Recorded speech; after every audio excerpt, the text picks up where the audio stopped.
নমস্কার, আমি দীপ্রসাদ গাইন চলে এলাম প্রত্যেক দিনের মতো সিএএ নিয়ে আলোচনা করার জন্য।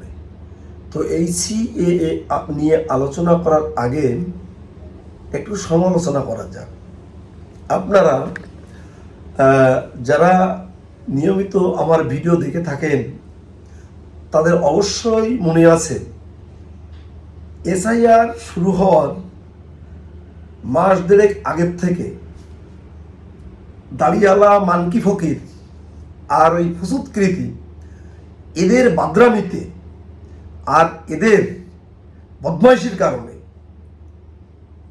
প্রচুর লোক সিএএতে আবেদন করতে পারেনি। কারণ এই মানকি ফকির আর ফুসুৎকৃতি এরা যদিও একটু বয়সে তাদের ভাট্টার হয়েছে, কিন্তু তারা পাকেনি, বয়সের ভার হয়েছে, যে কারণে আমরা তাদের কিছু বলতে গেলে সবাই বলবে না না বয়স্ক মানুষ, একটু শ্রদ্ধা করে কথা বলতে হবে। তা শ্রদ্ধার সহিত বলছি, এই মানকি ফকির এবং ফুসুৎকৃতি সিএ নিয়ে যেভাবে আমাদের এই উদ্বাস্তু মানুষদের ভুল ভ্রান্তি মাথার ভিতরে প্রত্যেক দিন ঢুকিয়েছিল এই মমতা ব্যানার্জির চটিচিটে। তো যখন উদ্বাস্তু মানুষরা এখন বুঝতে পারলো যে এই মানকি ফকির ফুসুৎকৃতি আর ওই ঢ্যাবনা ব্যাপারী এদের মুখোশ যখন খুলে গেল, তখন যদি কেউ ঠ্যাং ঠ্যাং ধরে ট্রেন থেকে ফেলে দিতে চায়, কেউ ধাক্কা মারতে চায়, বা কেউ দুটো চড় থাবা ঘুষি কিল মারতে চায়, তাদেরকে বলবো ভাই এই কাজগুলো তোমরা করো না, এইগুলো করো না। বাজারে পচা ডিম পাওয়া যাচ্ছে, এই পচা ডিমগুলো তোমরা ব্যবহার করো। কারণ তোমরা যদি এই ট্রেন থেকে ধাক্কা দিয়ে ফেলে দাও, ঠ্যাং ধরে ছুঁড়ে মারো, বা রাগের বসে একটু কিল ঘুষি চড় মারো, এটা কিন্তু দণ্ডনীয় অপরাধ। সেহেতু এই অপরাধ করা যাবে না।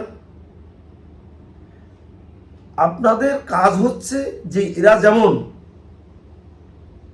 এসআইআর নিয়ে মানুষকে বিভ্রান্তির মধ্যে ফেলেছিল, সিএ নিয়ে মানুষকে বিভ্রান্তির মধ্যে ফেলেছিল, এই দুর্গন্ধ, এদের মুখের দুর্গন্ধ এরা ছুটিয়ে বেরিয়েছিল। এই দুর্গন্ধে অনেকেই একটু ম গন্ধ নিয়ে তারাও বিরোধিতা করেছিল সিএএ, যে কারণে পচা ডিম ভেঙে এদেরকে আপ্যায়ন করুন, যাতে পচা ডিমের গন্ধে ওদের গাটা একটু করে, মানুষ যাতে ওদের দেখলে থুতু দেয়, ঘৃণা করে। তাই এই ফুসুৎকৃতি, ঢ্যাবনা ব্যাপারী আর হচ্ছে এই মানকি ফকির, এই তিন বদমাইশকে আপনারা যেখানেই দেখবেন সেখানেই তাদেরকে হাত জোড়কে বলবেন নমস্কার, কেমন আছেন, একটু এরকম ভালোভাবে ভালো ব্যবহার করবেন।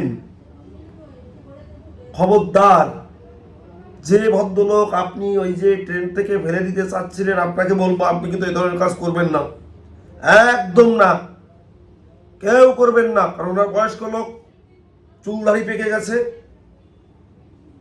বাতাসের ভারে, কিন্তু ওনারা পাকেনি। ওনাদের অবশ্যই আমরা পাকাবো। আমি তো বলেছিলাম ফুসুৎকৃতি তোমার সঙ্গে আমার দেখা হবে, মানকি ফকির তোমার সাথে দেখা হবে, ঢ্যাবনা ব্যাপারীর সাথেও দেখা হবে। এখন মানকি ফকির প্রশাসনের ভয় দেখাচ্ছে। আরে মানকি ফকির, তুমি যখন মানকির মতো নাচানাচি করে এই সিএর বিরোধিতা করেছো, এসআইআর এর বিরোধিতা করেছো, আজকের মুখ্যমন্ত্রী যিনি, তাকে নিয়ে আবল তাবল কথা বলেছো, নরেন্দ্র মোদীজি আমাদের প্রধানমন্ত্রী, তাকে নিয়ে আজে বাজে কথা বলেছো, তোমাকে নিয়ে আমরা একেবারে কীর্তনের বাঁশি বাজাবো, এটাই তুমি আশা করো। আমরা একেবারে বাঁশের বাঁশি বাজাবো, হরে কৃষ্ণ সুরে বাঁশি বাজাবো। কেন আপনাদের সাথে দুর্ব্যবহার করব? মোটেই করব না।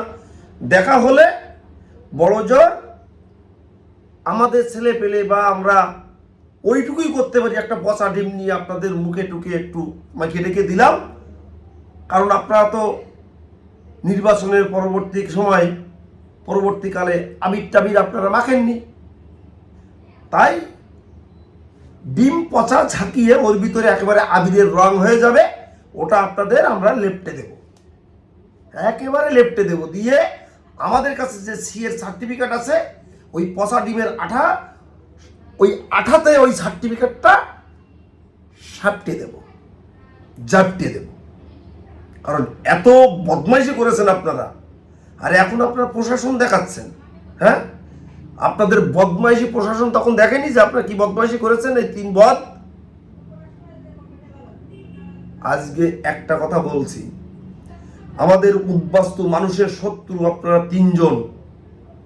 আমি তখনও বলেছিলাম, আমার ভিডিওর ফ্ল্যাশব্যাকে গেলে আপনারা দেখতে পারবেন, এই ফুচুৎকৃতি, ঢ্যাবনা ব্যাপারী আর এই মানকি ফকির, এই 3 জন আমাদের উদ্বাস্তু মানুষের শত্রু।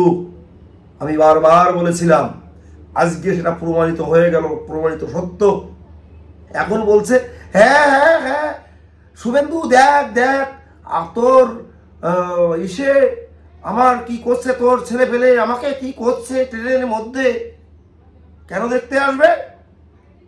যখন তুমি বদমাইশি করেছিলে, প্রধানমন্ত্রী নিয়ে আজে বাজে কথাবার্তা বলেছিলে, তখন তো আর শুভেন্দু অধিকারীকে তুমি ডাকোনি,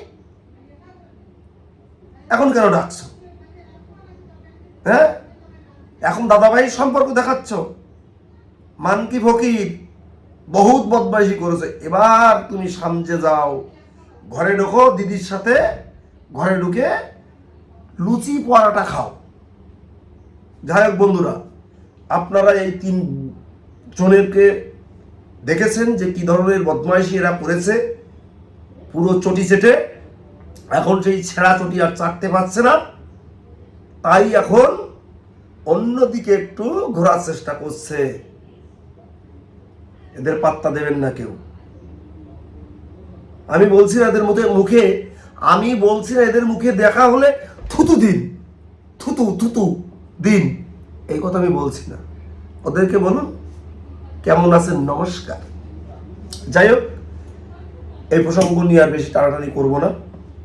আপনারা যারা এখনো এই বদমাইশদের কথা শুনে, এই বদমাইশদের মতো আরো অনেকে অলিতে গলিতে ছিল, তাদের কথা শুনে সিএতে আবেদন করেননি, অতি শীঘ্রই আবেদন করবেন।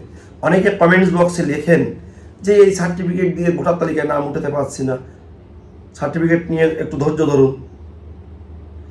আমরা যদি সার্টিফিকেট পাওয়ার জন্য আন্দোলন করে নাগরিকত্ব পেতে পারি, এই সার্টিফিকেট দিয়ে ভোটার তালিকায় নাম উঠানোর জন্য আমাদের অত তাড়াহুড়ো করতে হবে না, অত তাড়াহুড়োর দরকার নেই। সরকার নির্দিষ্টভাবেই তার প্রত্যেকটা মানুষকে এই সার্টিফিকেটের বিনিময়ে নাগরিকত্ব তুলে দেবে, কোনো চিন্তা নেই। আমি আপনাদেরকে যেদিন আমার এসআইআর এর নথি জমা দিতে গিয়েছিলাম, সেদিন আমি ভিডিও করে দেখেছিলাম, এবং আমি কি কি নথি জমা দিয়েছিলাম আপনাদের দেখেছিলাম। আমার সে সার্টিফিকেটটা জমা দিয়েছিলাম। আমার পরবর্তীকালে আমার যখন ভোটার তালিকায় নাম উঠলো, সেটাও আপনাদের দেখেছিলাম। এবং আমি যে ভোট দিয়ে এসেছিলাম, দেখুন এখনো সেই চিহ্ন আছে, এখনো আছে, মোছেনি। দেখতে হয়তো পাচ্ছেন কিনা জানি না। তো আপনাদেরও এই সিএ সার্টিফিকেট মাধ্যমে ভোটার তালিকায় নাম উঠবে। একজন উদ্বাস্তু মানুষ যারা সিএ সার্টিফিকেট পাবেন, তাদের এসসি কার্ড কেটে দিলেও এই সিএ সার্টিফিকেট দিয়েই আমরা সেই সিএ সার্টিফিকেট দিয়ে আমরা এসসি কার্ড আবার পুনর্বহাল করার দাবি জানাবো, এবং সেটা করেই ছাড়বো। এটা আপনারা মাথায় রাখবেন। এই সিএ সার্টিফিকেট দিয়ে আমরা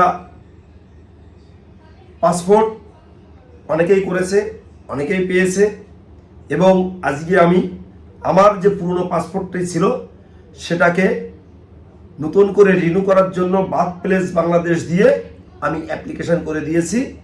9 তারিখে আমার ডেট আছে। আমি সেই পাসপোর্ট অফিসে যাব, সেখানকার অভিজ্ঞতা আমি আপনাদের শেয়ার করব। পাসপোর্ট পাওয়ার পরেও আমার পাসপোর্টটি আপনাদের দেখিয়ে আমি ভিডিও করব। তো আমার প্রতিবেদন যারা প্রত্যেকদিন দেখো তাদেরকে বলবো, সিএতে আবেদন করতে গেলে যেটা লাগে সেটা আপনি 2014 সালের 31শে ডিসেম্বরের ভিতরে ঢুকেছেন এমন একটি প্রমাণপত্র, যেটা Aadhaar card, voter card, ration card, PAN card, ব্যাংকের বই, জমির দলিল ইত্যাদি ইত্যাদি এগুলো লাগে। আর 3টে কোর্ট নটারি, একটি ধর্মীয় সার্টিফিকেট বাংলাদেশ থেকে, আপনার নিজের, তাহলে বাবা, ঠাকুরদাদা, পদদাদা, মা, মায়ের মা, মায়ের বাবা, এদের যে কোনো একটা ডকুমেন্টস, যেমন তাদের জন্ম সার্টিফিকেট, তাদের ভোটার কার্ড, তাদের ব্যাংকের বই, তাদের জমির দলিল, তাদের জমির পর্চা, স্কুল সার্টিফিকেট ইত্যাদি ইত্যাদি এগুলোই লাগে। তো বন্ধুরা, ভিডিও টেনে বড় করছি না, তোমরা যারা প্রতিবেদন দেখছো সবাইকে বলবো তোমরা সুস্থ থেকো, সুন্দর থেকো, ভালো থেকো। আজকের মতো আমার এই প্রতিবেদন শেষ করছি। তার আগে আমার বয়োজ্যেষ্ঠদের প্রতি রইল আমার প্রণাম।